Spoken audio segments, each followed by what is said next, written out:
اب کے سال کچھ ایسا کرنا، اپنے پچھلے 12 ماہ کے دکھ سکھ کا اندازہ کرنا، بسری یادیں تازہ کرنا، سادہ سا ایک کاغذ لے کر بھولے بسرے پل لکھ لینا، اپنے سارے کل لکھ لینا، پھر اس بیتے ایک ایک پل کا، اپنے گزرے ایک ایک کل کا ایک ایک موڑ احاطہ کرنا، سارے دوست اکٹھا کرنا، ساری صحبتیں پاس بلانا، ساری شامیں حاضر رکھنا، پھر محتاط قیاس لگانا، گر تو خوشیاں بڑھ جاتی ہیں تو پھر تم کو میری طرف سے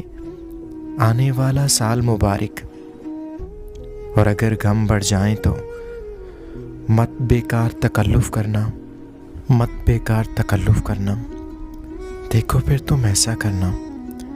میری خوشیاں تم لے لینا، مجھ کو اپنے غم دے دینا، اب کے سال کچھ ایسا کرنا، میرے تمام پیارے دوستوں کو نیا سال بےحد مبارک ہو، اس امید کے ساتھ کہ آنے والا سال ہم سب لوگوں کے لیے خوشیوں والا ثابت ہو، تمام انسانوں کے لیے سکون اور امن کی وجہ بنے، پاکستان میں رہنے والے اور دنیا کے تمام مسلمان آپس میں ایک دوسرے کے ساتھ اتحاد اور اس ارادے کے ساتھ کہ ان کی وجہ سے کسی دوسرے انسان کو تکلیف نہ پہنچے، اس چیز کی خواہش اور اس چیز کی کوشش کرنا،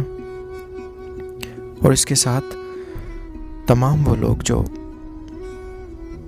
بیمار ہیں وہ اللہ تعالیٰ انہیں صحت یاب کرے، جو لوگ پریشان ہیں ان کی پریشانیاں دور فرمائے، اور آپ لوگوں کو اپنے والدین کا فرما بردار بنائے،